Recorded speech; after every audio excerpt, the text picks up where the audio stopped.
سلام دوستان، من دوباره اومدم با ادامه خوندن کتاب دعواهای زن و شوهری. فارغ از اسم بامزه کتاب، فکر میکنم که خوندن این کتاب یه نگاه بهتری رو بهمون بده در بروز اتفاقاتی که در واقع اسمشو دعوا میذاریم توی محیط‌های اجتماعی، توی محیط‌های کاری، بتونیم در واقع بار کمتر ذهنی و روانی رو تحمل کنیم و نگاه بهتری به اون قضیه داشته باشیم. قسمتی که میخوام براتون بخونم اسمش هست دعوا بابت حالگیری. یک نوع دیگر از دعواهای زناشویی وقتی شروع می شود که یکی از طرفین عمدن و بدون هیچ دلیل روشنی کاری می کند که حال خوب و روحیه بالاتر دیگری را خراب کند. مثلا قرار است برادرزاده یکی از آنها به خانهشان بیاید و او با خوشحالی تمام در حال پختن کیک است. یا سود زنان آشپزخانه را مرتب می کند. یا مثلا برای آخر هفته برنامه می ریزد از این بابت که قرار است یکی از دوستان قدیمیش را دوباره ببیند. علی‌رغم اینکه او را خیلی دوست داریم، چیزی در این موقعیت حس می کنیم که روی اعصابمان می رود. لحظه ای نمی گذرد که می بینیم حرفی بسیار بی‌ادبانه یا کنایه آمیز زده ایم. مثلا عیب آن دوستش را یادآوری می کنیم. گفته بودی چقدر پرحرف است. یا به شیوه چیدن فنجان‌ها گیر می دهیم. از مزه کیکش هم ایراد می گیریم.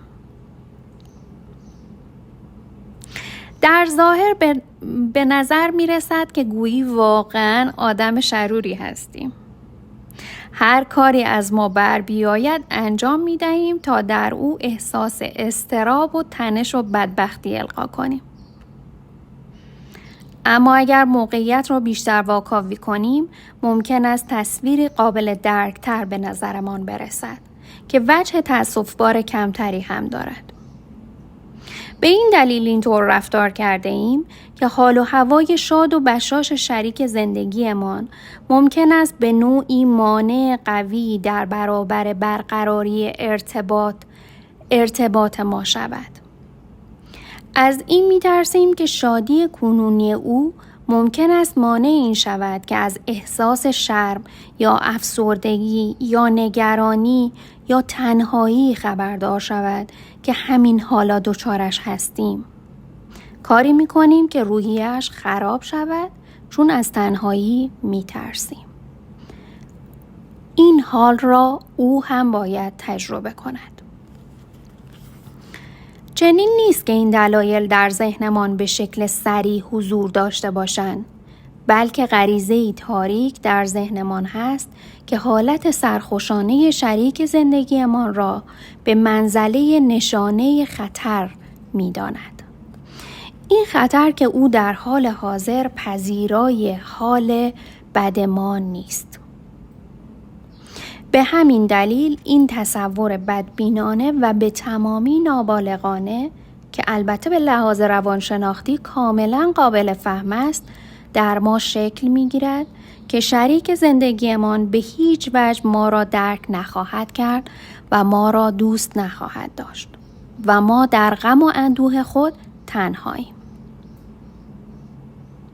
و از اینجاست که با عزمی شرورانه سعی می‌کنیم روحیه او را تغییر دهیم.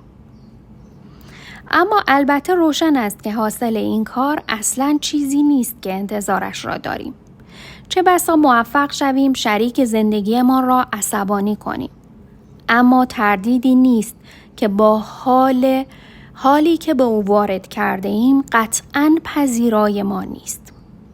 وقتی روحیه شاد او را خراب کرده ایم به هیچ وجه شوقی نخواهد داشت که به حرفهای ما گوش کند، ما را در آغوش بکشد و ما را آرام کند. کار بهتر و البته دشوارتر این است که به جای چنین کارهایی تکانه‌های درونیمان را به زبان بیاوریم. باید به شریک زندگیمان خیلی روشن بگوییم که بابت خوشحالی او دچار استرس شده ایم. دچار نوعی ترس شده ایم.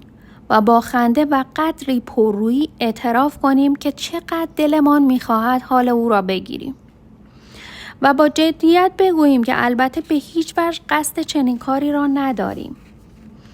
در این خلال می‌توانیم به خودمان یادآوری کنیم که هر فرد خوشحال و شادمانی زمانی اندوهگین بوده است و انسان‌های شاد شانس بسیار بیشتری دارند که بتوانند دیگران را که به لحاظ عاطفی در وضعیت اندوهباری هستند نجات دهند. دعوا بابت حالگیری اساساً نوعی خواست عشق و محبت است که به شکلی وارونه ابراز می شود. به همین دلیل او خودش باعث می شود دقیقاً به صمیمیت و درک متقابلی که نیاز دارد دست نیابد. اگر بدانیم که چگونه این پدیده را تشخیص دهیم، آنگاه در لحظه می توانیم به یاد آوریم او که با رفتارش حال خوب ما را خراب کرده است، شاید هم به تمامی از روی شرارت این کار را نکرده است. بلکه او به شکلی کودکانه اما صادقانه نگران این بوده است که خوشحالی ما به ضررش تمام می شود. او به واسطه این رفتار منفی و زننده‌اش در واقع به شیوهی غیر مستقیم و ناراحت کننده از ما می خواهد به او اطمینان و قوت قلب بدهیم که او تنها نیست.